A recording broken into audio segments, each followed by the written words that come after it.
Hello, everyone, and welcome to the Future Space. I'm your host, Daniel Fox. Our guest today is Daniel Leeb.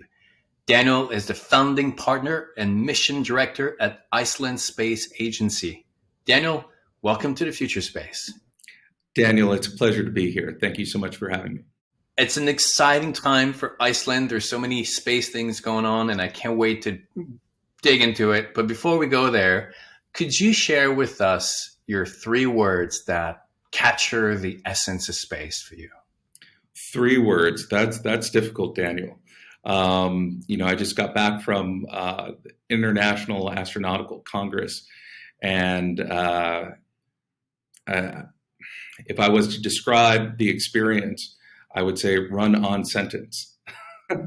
So, in terms of 3 words, I think you'll have to come back to me for that. All right, I'll make sure to get those 3 words by the end of this interview. So now there's a science story of going to space.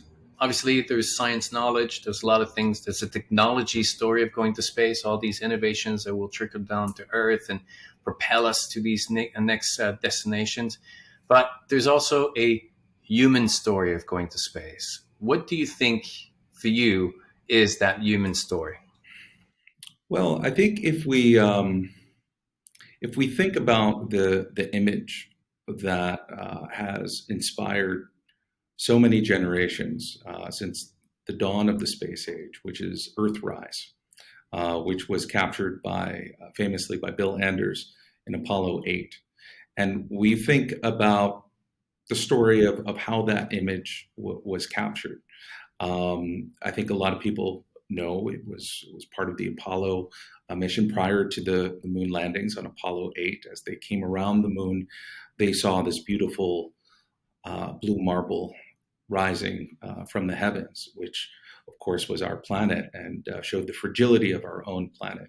But what very few people know is that Bill Anders actually started his journey here in Iceland when he was part of the original Apollo astronauts that came here to Iceland in 1965 and 1967 to conduct vital geological research in order to gain mission confidence for the eventual moon landings. And when I think about the human experience or the personal experience of space, really there's no better place to have that experience than here in Iceland. Many people talk about how otherworldly our country looks and feels. But what they don't know is that, in fact, Iceland has been there from the very beginning of space exploration, and that's because we have these terrestrial analogs, or areas here on Earth which have attributes similar to what can be found on other heavenly bodies, such as the Moon, Mars, and other planets and moons in our solar system. So that human experience that astronauts discuss when talking about the overview effect, or the perspective of seeing our own planet from above. That's also an experience that many people get here in Iceland when they see the magnitude and ferocity of nature and of our own environment and the extremes that exist here. So that kind of human experience of space is something, in some ways, that we touch on every day here in Iceland. So would it be fair to say that if we're interested to visualize what a human colony or a society in outer space on a Jupiter moon, go first to Iceland and you'll get a good idea, because Iceland is probably the closest of what you can get out of space, but here on Earth? Absolutely. And it's with that very fact that space agencies, NASA, the European Space Agency, and private space enterprise has been coming to Iceland since that dawn of the space era. And they do so because it doesn't just look and feel like this place, but the science that can be conducted here can, in fact, inform the future of space exploration. I think Iceland needs to totally rebrand itself in this new era of space and just literally embrace this space direction and brand itself as like the outer space here on Earth and just go full on. And you, with the agency, just lead the way. Yes. Well, we're doing our best. You know, the obviously a lot of people know about Iceland now through tourism because we had the biggest disruptive marketing campaign back in 2010 when Eyjafjallajökull erupted and stopped all air traffic going across the Atlantic. And since then, we've been on this kind of skyrocket for tourism. So a lot of people have been coming to our country, and that those numbers have been increasing.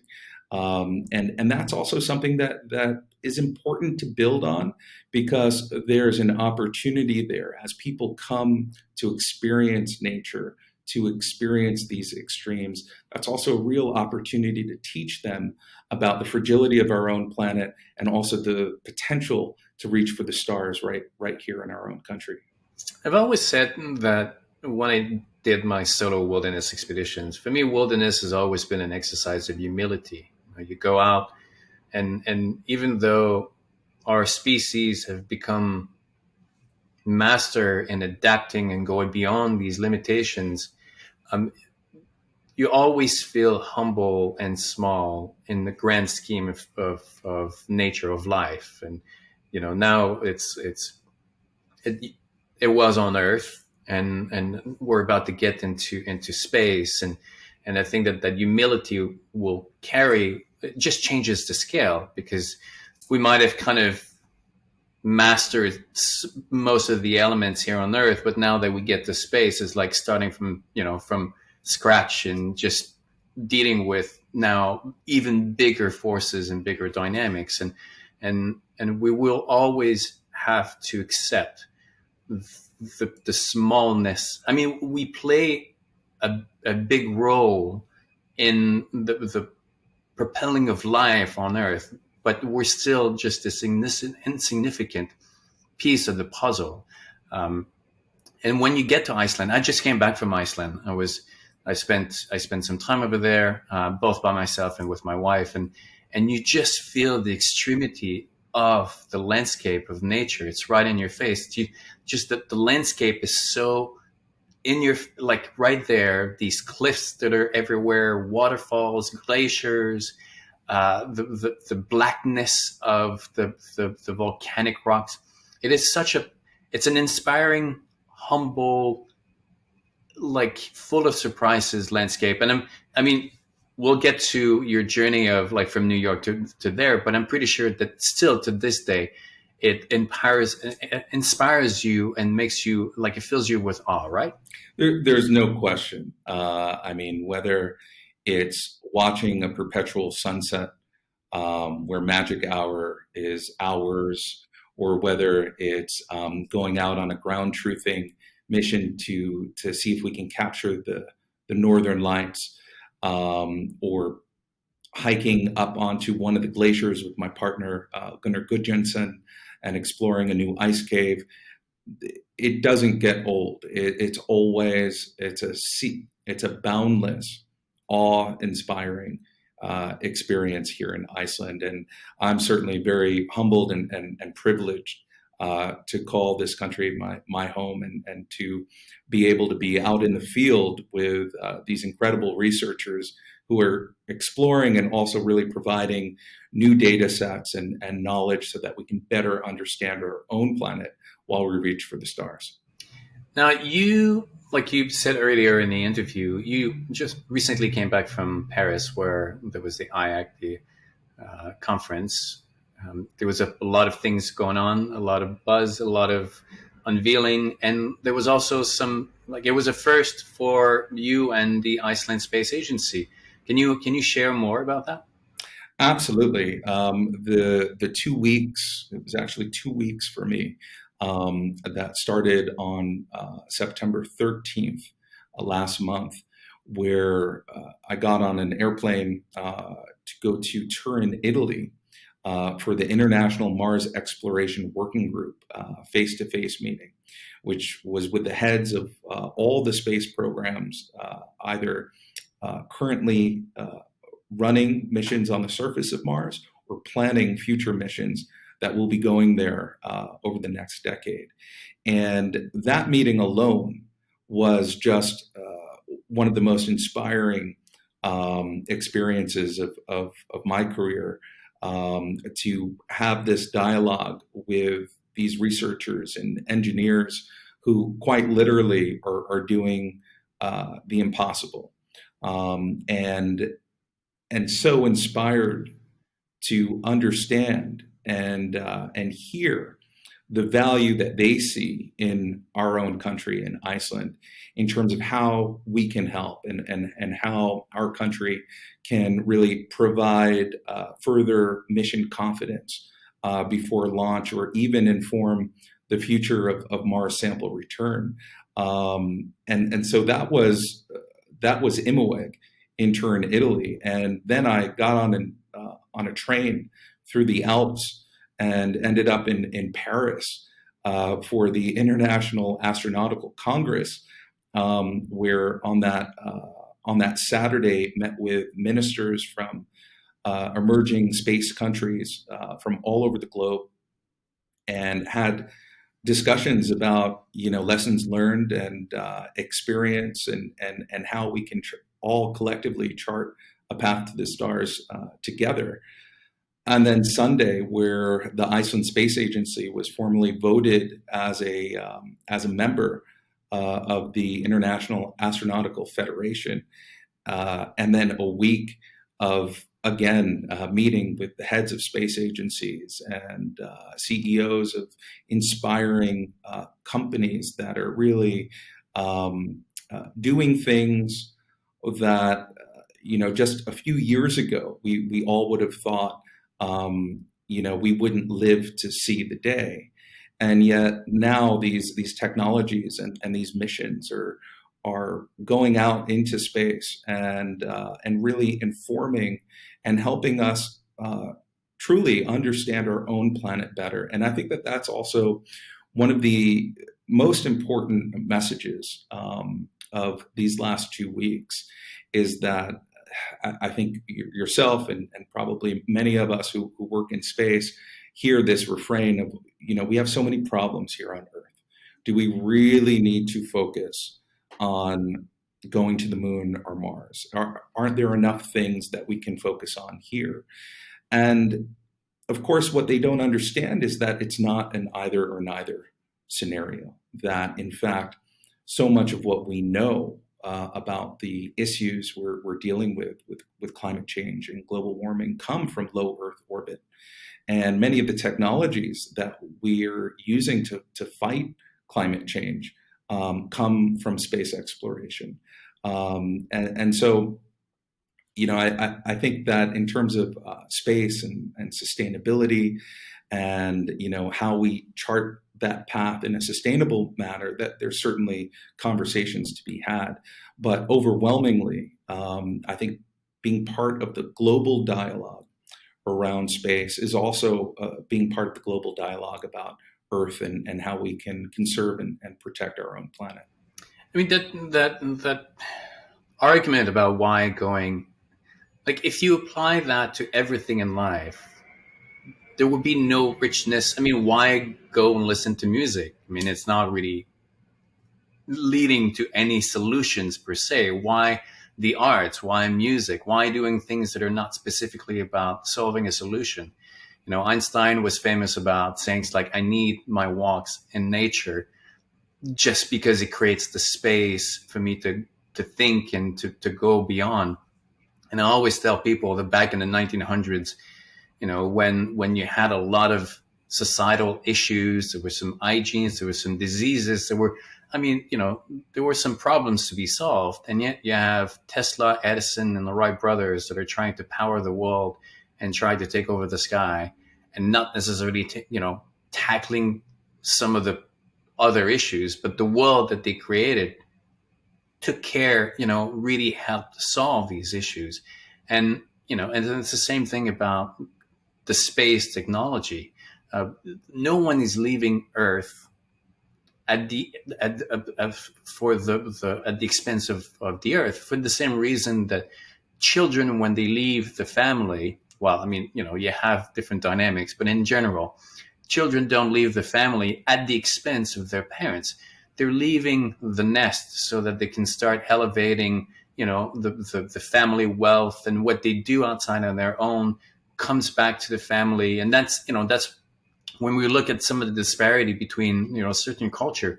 The family wealth is one of the big differences, the ones that are able to kind of elevate and continue and create this foundation, as opposed to the ones who just, they don't have this ability. And going to space is going to be that. Imagine these millions of people, these billions of people are going to be working and trying to find solutions. And that leap of technology that is demanded to go from here, to outer space is just going to propel to a new era of discoveries and innovations, because the incentives are there, right? Here on Earth, we don't have the incentive to be efficient because of the abundance of resource.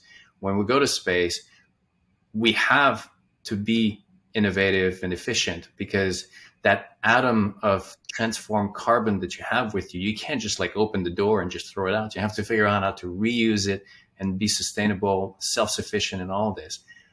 And the sooner that we can mine off planet, the better it's going to be for for Earth. So, I mean, yeah. Absolutely. And, I think that this is also, I think over the last 5 years or so, or perhaps in the last 10 years, the term ISRU, or in situ resource utilization, has become very popular in the space sector. But it's beginning to also be understood as something we need to account for here on Earth.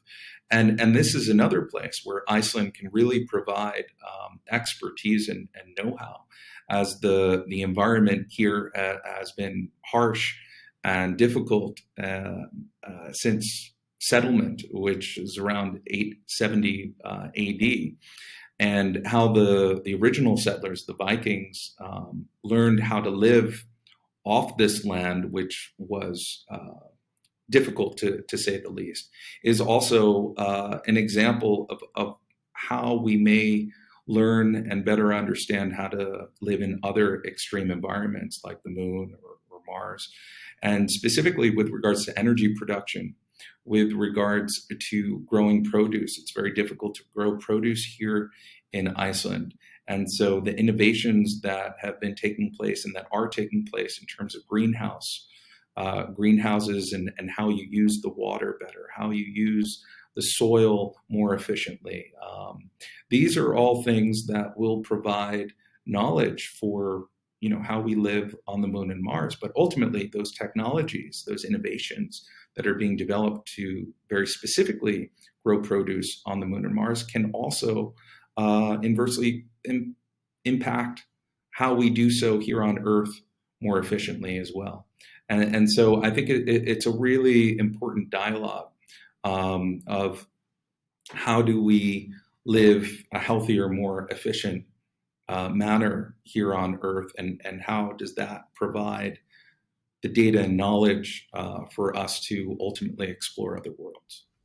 Now, I want to spend, obviously, a lot of time talking about all the work that you do in Iceland, but I'm also curious to hear your journey as someone who was born in Brooklyn, because it kind of, it illustrates also how we do things not exactly knowing how these places or these solutions that we're going to find.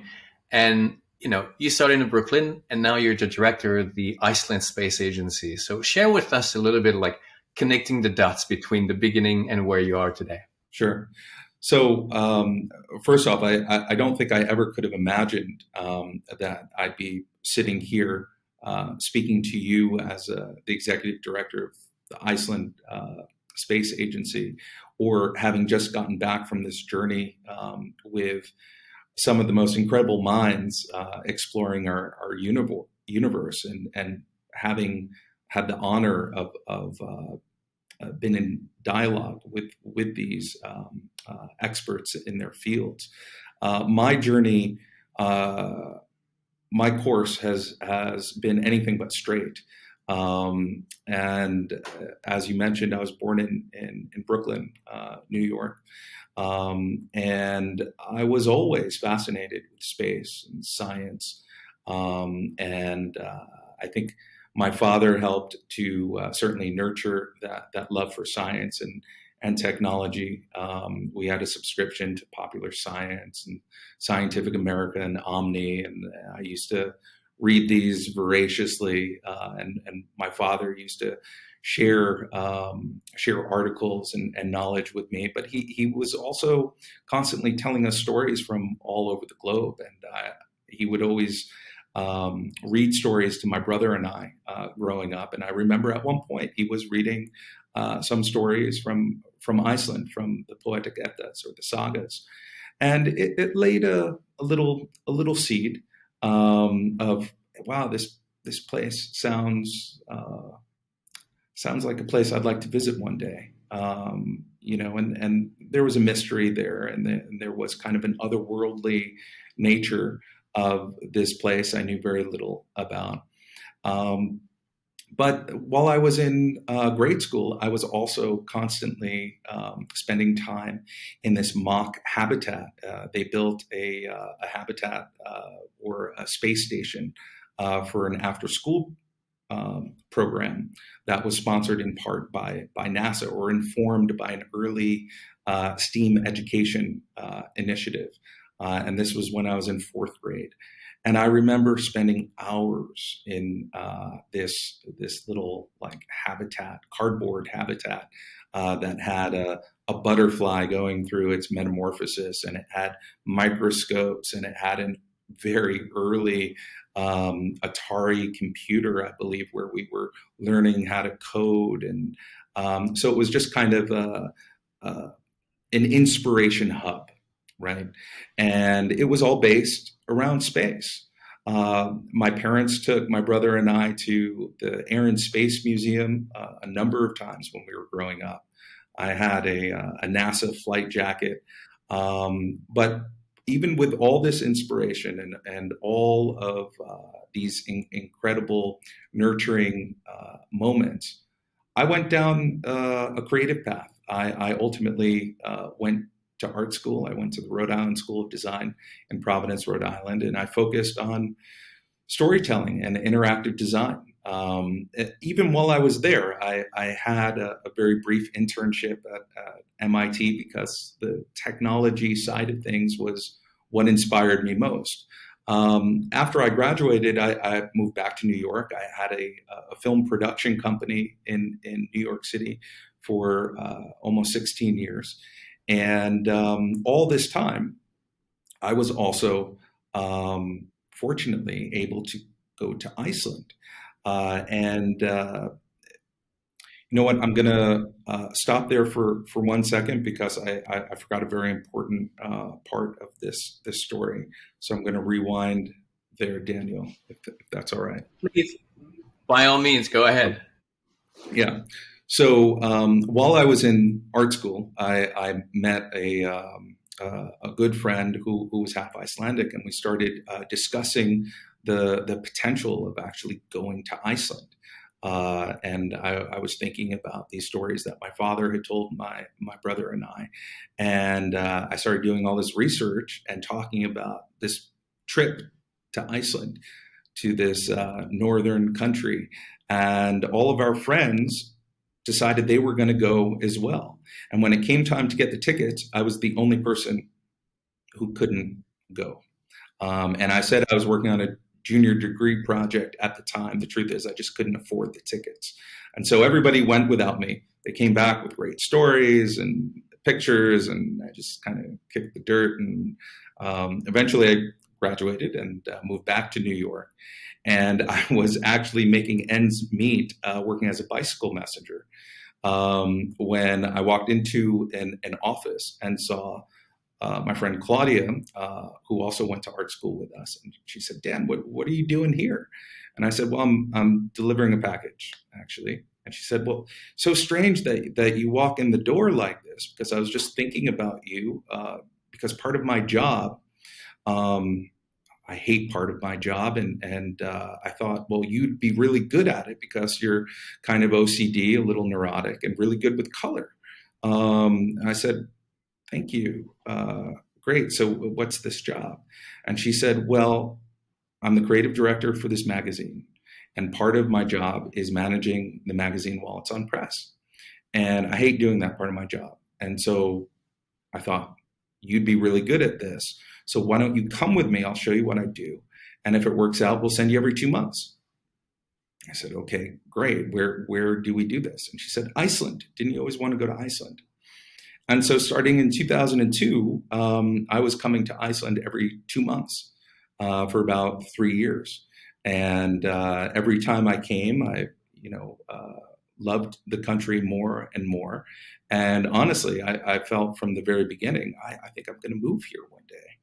And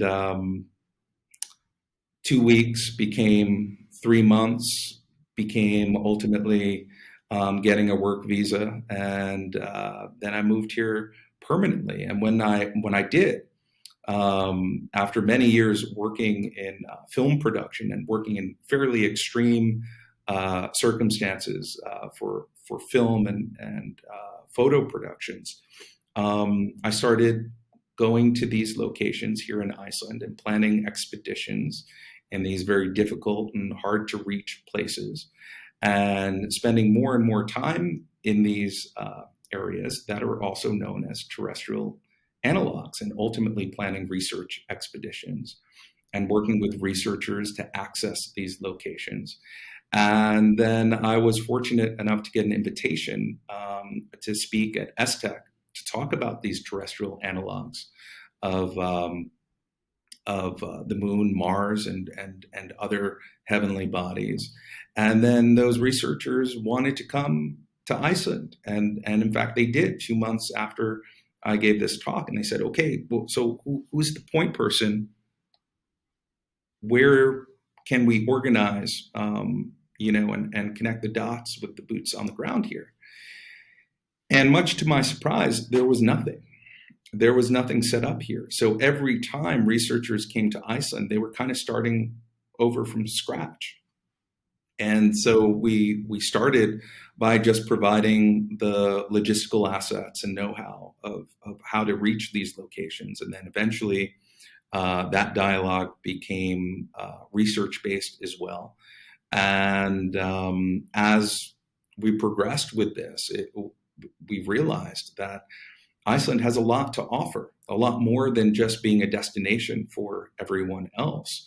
And now, certainly with a family here, my wife is Icelandic. My daughters are quarter elf, I guess, and it's really about future generations and how space research and exploration can also really provide a path for future generations, so that they can reach for the stars and also better understand our own country and the earth beneath our feet. So it's become much more than just a passion, and it's much more than a job. It's really a mission for Iceland and for future generations here to understand the value of our own country and how we can really be a leading partner in the future of space exploration. Your agency is not only facilitating the research in Iceland, but you also are an active participant participating in the development and the research, not only on a lunar suit or a spacesuit, but also all the science and research that goes into, like you are doing it also, right? Yeah, that's right. I mean, in addition to facilitating dialogue with experts here in Iceland, with researchers from abroad, and providing the logistical and research support, we've also been working to craft and chart a path for domestic initiatives and technological innovation that really will inform future missions to the moon, Mars, and other bodies in our solar system. You mentioned the spacesuit simulator. One interesting connection with Rhode Island School of Design, which is where I went to school, is that that's also where Professor Michael Lai is a teacher of industrial design, and he has and has had a studio for the design of extreme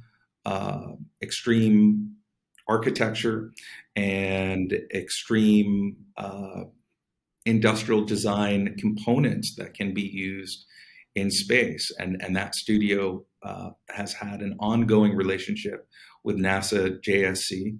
And it's through that he and his students were actually working on a spacesuit simulator. And this is not a pressurized spacesuit. It's not a spacesuit to be used actually on the moon or doing spacewalks. It's a spacesuit simulator designed to offer enough of the characteristics of what an astronaut in training or a geologist working on the moon or Mars would encounter when doing the research or doing the various activities during an EVA.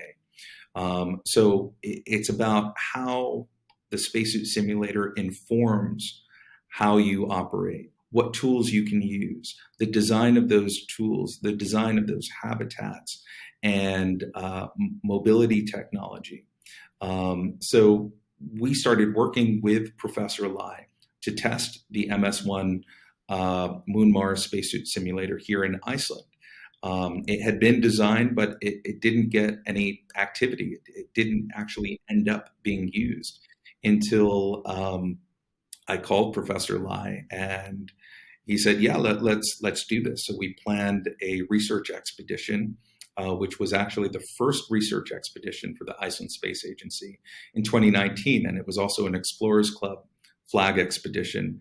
And we went to Grímsvötn volcano, which is the most active volcano in Iceland, and it's in the center of the largest glacier in all of Europe, Vatnajökull Glacier, in order to test the MS-1 in the most remote and extreme environment here in Iceland. And over the course of that project and building on what we learned, we started developing the IMS MS-2 spacesuit simulator. IMS is our general initiative for research and development for the Iceland Space Agency, and it stands for Iceland Moon Mars Simulation Research and Development. And it's divided into a number of separate programs, one of which is IMS MS2, which is a new iteration of the MS-1 spacesuit simulator, which is based on some of the geometry from the Z2 planetary XEMU that was designed at NASA JSC, which is a Artemis generation or pre-Artemis generation spacesuit.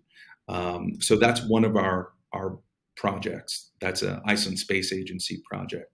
We've also been developing the IMS HAB-1 project, which is to develop the highest fidelity habitat and analog research facility for benchmarking technology and operational procedures destined for the moon and Mars. So that's IMS HAB-1. We've also been developing IMS LDS, which is Iceland Moon Mars Simulation Life Detection Strategies, which is a survey of all of our analogs. And this is being led by principal investigator, Dr. Angelica Engels, who's at the Blue Marble Space Institute of Science. And we also have IMS ISRU, which is a collaboration of multiple companies and research institutes and universities. And then we also have a very important STEAM program, which is all about inspiring future generations here. And we're working very closely with the Ministry of Higher Education, Science and Innovation, who actually has space in their portfolio. They're the ones responsible for space here in Iceland, and that's a recent development. It's also a recent development that we signed an MOU with the University of Iceland to develop research opportunities and innovation opportunities domestically. And through all of these projects, obviously, we have close coordination and dialogue with researchers at NASA, European Space Agency, and with various private sector stakeholders. Now, the Iceland Space Agency, I understand, is private. You started it. What has been the response of the Icelandic government in terms of seeing where it is going and understanding the position of Iceland and what Iceland can become? Has the government been kind of involved, like willing to sit at the table with you, or do you need a little bit of convincing? Well, I think everybody needs a little bit of convincing in terms of when the Icelandic GDP. If we just look at that, right, it's the biggest sector, the biggest export sector. GDP is tourism now, and that recently leaped over fishing. And then we have energy production. We have fantastic innovations that have been developed around the creation of geothermal and hydroelectric energy here. Virtually no fossil fuels are burned here in Iceland for heat or electricity. It all comes from hydroelectric and geothermal. But space, why space? How space? Many Icelanders just recently are beginning to know about the history of space in their own country. The fact that the Apollo astronauts came here in 65 and 67, that's something that now recently is on the tip of everyone's tongue. But CNES, the French space agency, was also here in 1964, launching sounding rockets on the south coast of Iceland. And the Mars 2020 program, the Perseverance rover, had instruments and technology that was being tested here in Iceland as well prior to launch. And just recently, we were working for the last 2 years with Dr. Michael Thorpe, who's at NASA Goddard Space Flight Center. And he's a Mars sample return scientist. And he's been doing research here in Iceland. We've been working very closely with his team to better understand how the processes here in Iceland, the groundwater, geothermal, ultimately create the opportunity for life to potentially exist on the surface of Mars. And that is informing, obviously, sampling strategy and sample return. So all of these things separately start to build a story around the value of Iceland. And being able to construct that story and sing that song at the right time is ultimately how you get the government and ultimately the public here in Iceland to understand that there's value and there's reason, there's purpose in investing and supporting a space program here in Iceland, that we don't just have to be a destination for everybody else. We can be an active participant. And by doing so, the economy benefits, future generations here benefit. New skilled workforces are created. And ultimately, through inspiration, we can also chart a path that creates a healthier and more sustainable existence here in our own country. I mean, you have like little countries like Luxembourg who are leading the space narrative. You have now countries who have no history with space, but just see that this is where the future is going and creating their own space agency.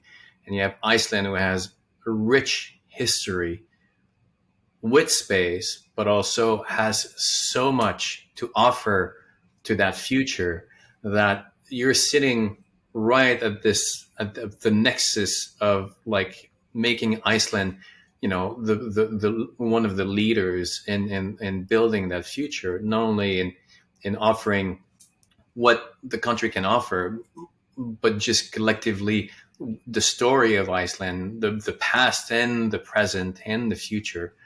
So this is amazing work that you're doing. Now, if people want to know more about the Iceland Space Agency, I know that they can go on your website. You're on LinkedIn, Twitter, Instagram. It's pretty easy to reach out to you, correct? Absolutely, it's pretty easy to reach out to us and to send us an email to our info at Iceland Space Agency .is, or even reach out to us on our socials as well. We try and be on top of it as much as possible. We don't necessarily have hundreds of people working here. Sometimes we're just 5, and then sometimes on other projects we balloon up to 20, and that's changing. You know, that's also changing as the interest and understanding of the value that we bring, not only to domestic stakeholders, but also to interested parties abroad. So we're growing, and I think we're going to be growing very quickly. But that engagement, that initial point of contact, where somebody reaches out and says, "Hey, I've got a project, or I've got a rover, or I have a habitat or a spacesuit, or a new innovative greenhouse for growing produce. We would love to talk and potentially test and prove this technology in Iceland." Often these discussions happen with, you know, a random message on Instagram or through a catch-all email account. And, you know, there's really no one method of a dialogue beginning. And it's important to nurture and to support and be engaged. And so that's definitely something that's very important for me personally and for our team, is to make sure that we're listening. Because to have a successful mission here in Iceland is ultimately about being a partner to those researchers, to those entrepreneurs, and making sure that we're charting a path that makes us a good partner for them.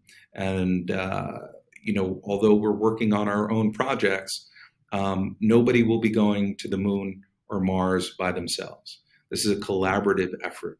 This is about team. This is about the community of spacefaring nations and new spacefaring nations. And there's no one way to do it, but the one thing that's central is being a good listener and being a good and active and engaged partner.